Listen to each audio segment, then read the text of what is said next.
April. 19 April ভোর থেকে দুপুর পর্যন্ত সিলেট জেলার উপর দিয়ে ঝড়ো হওয়ার আশঙ্কা রয়েছে। আবহাওয়া অধিদপ্তরের পূর্বাভাস অনুযায়ী পশ্চিম বা উত্তর পশ্চিম দিক থেকে ঘন্টায় 45 থেকে 60 কিলোমিটার বেগে দমকা বা ঝড়ো হাওয়া বয়ে যেতে পারে। এর সঙ্গে বৃষ্টি এবং বজ্রপাতের সম্ভাবনা রয়েছে। এ কারণে সিলেটের নদীবন্দরগুলোকে 1 নম্বর সতর্ক সংকেত দেখিয়ে যেতে বলা হয়েছে। একই সঙ্গে দেশের উত্তরাঞ্চলের আবহাওয়ায় কিছুটা পরিবর্তনের ইঙ্গিত পাওয়া গেছে। রংপুর, ময়মনসিংহ ও সিলেট বিভাগের দিনের তাপমাত্রা 1 থেকে 3 ডিগ্রি সেলসিয়াস পর্যন্ত কমতে পারে এবং রাতের তাপমাত্রাও সামান্য হ্রাস পেতে পারে।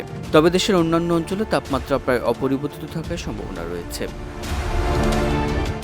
এদিকে 19 এপ্রিল সন্ধ্যা 6টা পর্যন্ত আবহাওয়ার পূর্বাভাসে বলা হয়েছে, রংপুর, ময়মনসিংহ ও সিলেট বিভাগের কিছু কিছু এলাকায় দমকা হাওয়া, বিদ্যুৎ চমকানো সহ বৃষ্টি বা বজ্রবৃষ্টি হতে পারে।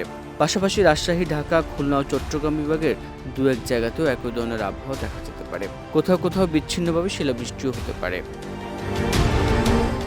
কেফায়েতুল্লাহ, দেশ রূপান্তর।